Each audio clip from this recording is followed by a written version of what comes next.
ألا إن أولياء الله لا خوف عليهم ولا هم يحزنون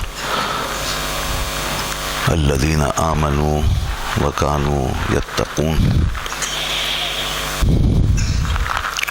صدق الله العلي العظيم وبلغنا رسوله النبي الكريم ونحن على ذلك لمن الشاهدين والشاكرين والحمد لله رب العالمين.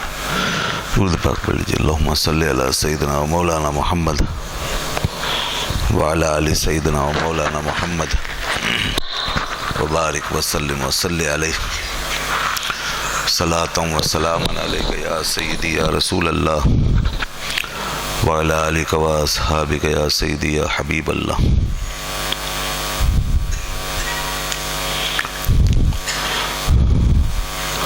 بندہ اس وقت تک ہدایت پر گامزن رہتا ہے جب تک وہ اللہ کے امر کو، اس کی رضا اور خوشنودی کا، اور اس کے فعل کو اس کی مشیت اور ارادے کا مظہر سمجھتا ہے. یعنی اللہ کی رضا اور خوشنودی جو ہے وہ اس کے امر سے ظاہر ہوتی ہے، اس کے فعل سے نہیں. اس کے فعل سے جو چیز ظاہر ہوتی ہے وہ اس کا ارادہ اور اس کی مشیت ہوتی ہے. یہ ایک واضح فرق ہے دونوں چیزوں میں. ایک اللہ کی رضا ہے اور ایک اس کی مشیت ہے. رضا اور چیز ہے اور مشیت اور چیز. رضا جو ہے وہ اس کی خوشی ہے، رضا اس کی پسند ہے،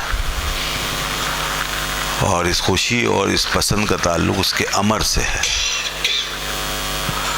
اور مشیت جو ہے وہ اس کا تصرف ہے، مشیت اس کا ارادہ ہے.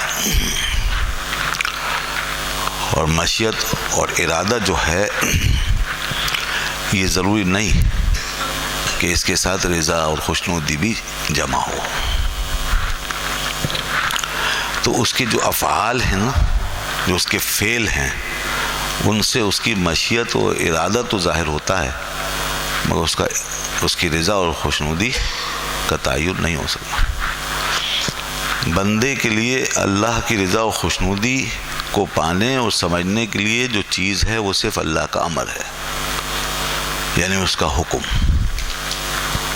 اگر بندہ یہ چاہتا ہے کہ مجھے یہ معلوم ہو کہ اس کائنات کو بنانے والا، جس کے افعال کی اور جس کی قدرتوں کی کوئی انتہا نہیں ہے، اور سب کچھ اسی نے بنایا اور پیدا کیا، تو اب وہ اس سارے معاملے کے بیچ کس چیز سے خوش ہے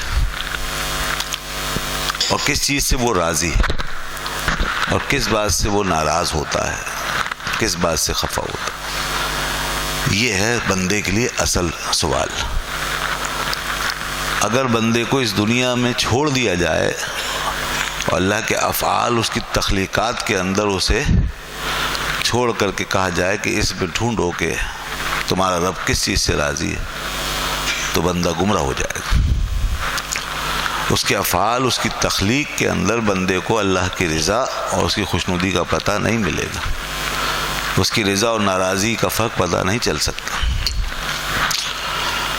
کیونکہ افعال اور اس کی تخلیقات سب اس کے ارادے اور اس کی مشیت کا اظہار کرتے ہیں، اس کی رضا و خوشنودی کا اظہار نہیں کرتے.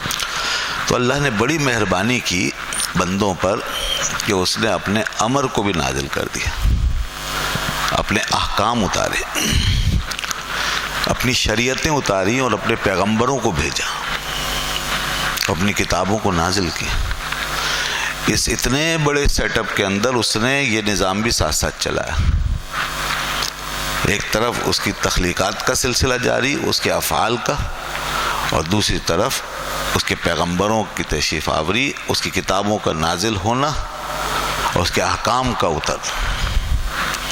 تو یہ جو بیچ میں ایک دھارا بہایا ہے اس نے اپنی پوری کائنات کے اندر، اسی کو سمجھنا ہے کہ بیچ میں یہ ٹریک کیوں نکالا ہے. اور یہ دھارا کیوں بہایا ہے؟ یہ اس لیے بہایا ہے کہ زمین سے لے کر آسمان تک ذرے ذرے سے تم اس کی مشیت تو سمجھ سکتے تھے مگر اس کی رضا نہیں پا سکتے تھے۔